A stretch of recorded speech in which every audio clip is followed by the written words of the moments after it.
caminhoneiro sem noção, um feiticeiro de 2000 anos de idade, 3 ninjas que parecem ter saído de uma versão pirata de Mortal Kombat. Esse é Os Aventureiros do Bairro Proibido, um filme cheio de segredos, erros e efeitos especiais tão toscos que ficaram geniais. Se você achava que esse filme é só mais uma aventura genérica da sessão da tarde, então se prepara. Hoje eu vou te mostrar que Os Aventureiros do Bairro Proibido é ao mesmo tempo bizarro, divertido e cheio de curiosidades dos bastidores.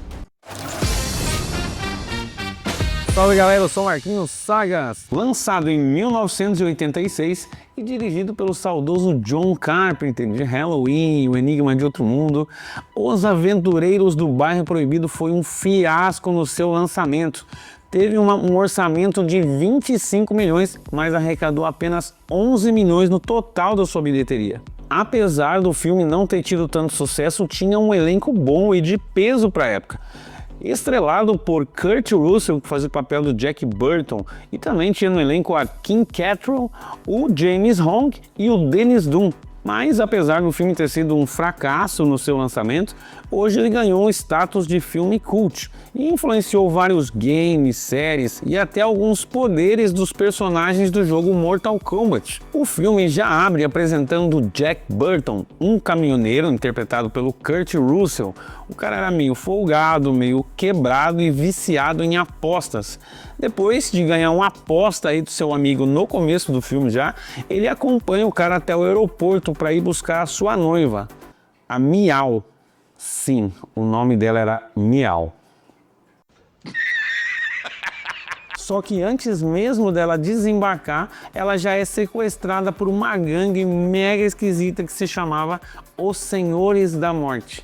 E na intenção de resgatar a Miau, Jack e Wang vão parar em Chinatown. E a partir dali, meu amigo, esse filme desanda totalmente. Chinatown é retratada de um jeito até que meio bizarro. Parece mais um carnaval na Bahia do que uma cidade da China. Do nada aparece um funeral que vira guerra e aí sim aparece o trio dos 3 guerreiros sobrenaturais. E eles têm nome. É o Thunder, Rain e Lightning. Olhando isso hoje, parece mais uma versão de cosplay da Shopee de Mortal Kombat, mas naquela época eram muito bons, eram efeitos especiais ousados, todos efeitos práticos feitos à mão. Era um filme cheio de efeitos especiais considerados top de linha naquela época. Mas o orçamento era meio curto para tanta ambição, e aí algumas cenas ficaram meio que duvidosas. E é no meio dessa confusão que o Jack Burton encontra o verdadeiro vilão, Lo Pan, um feiticeiro imortal de 2000 anos que precisa se casar com uma moça de olhos verdes para quebrar essa maldição.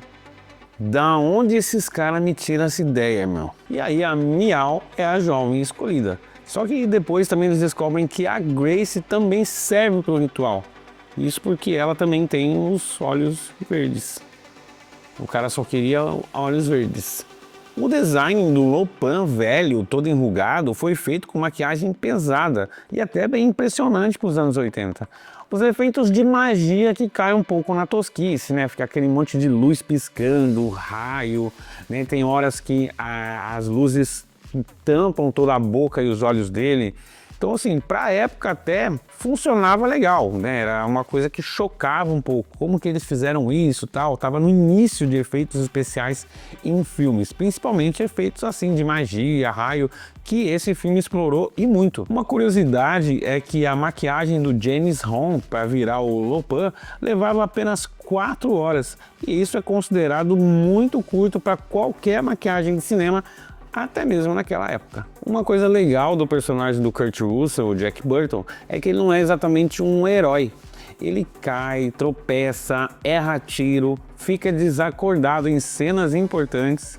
O John Carpenter quis mais mudar esse arquétipo do herói americano e fez o Jack Burton parecer mais um alívio cômico que está sempre metido em confusão. E isso explica porque toda vez quem de fato resolve as tretas do filme são os seus amigos, o Wan Chi e o Egg Shin, que é o mago aliado deles. Mas é justamente essa quebra de estereótipo que torna o filme único.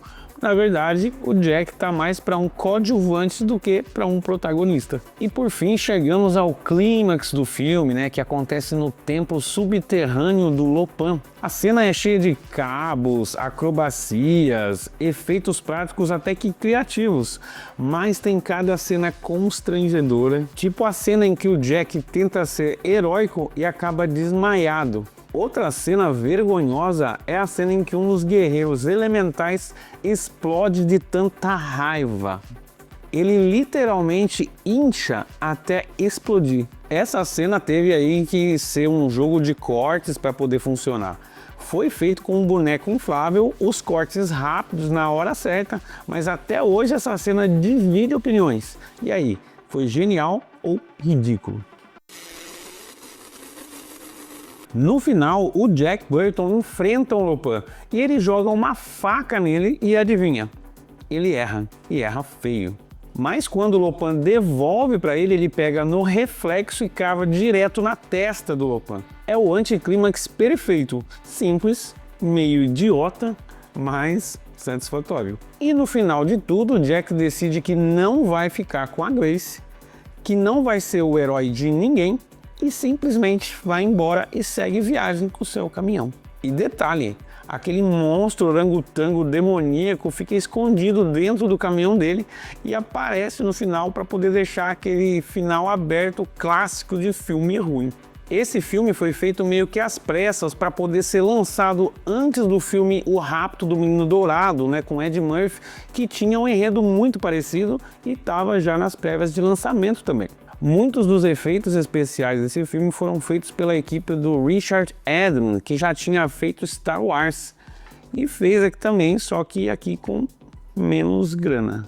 A cena do monstro olho flutuante chegou a traumatizar algumas pessoas, foi muito bem feita. E para fazer essa cena foi usado ali um boneco de espuma, né, pendurado por cabos. Esse filme pega a gente também pela trilha sonora, que foi feito com clássicos hits dos anos 80 misturado com sintetizadores. Os Aventureiros do Bairro Proibido pode até ter sido um fracasso no seu lançamento, mas ele é um tipo de filme que quanto mais você vê, mais detalhe bizarro você acha. O filme é uma mistura de ação, comédia, fantasia, com aquela pegada cyberpunk anos 80. Mas e você, o que achou desse filme? Qual cena te marcou mais? Foi o Raiden da Deep Web? Foi o Lopan enrugado? Ou foi o cara que inchou até explodir? Deixa aí nos comentários o que você achou. Se inscreve no canal para não perder nenhum vídeo novo. Já deixa o like para ser um apoiador Nerd Infinito, porque aqui a gente vai continuar desenterrando esses clássicos insanos. Te vejo no próximo vídeo. Valeu!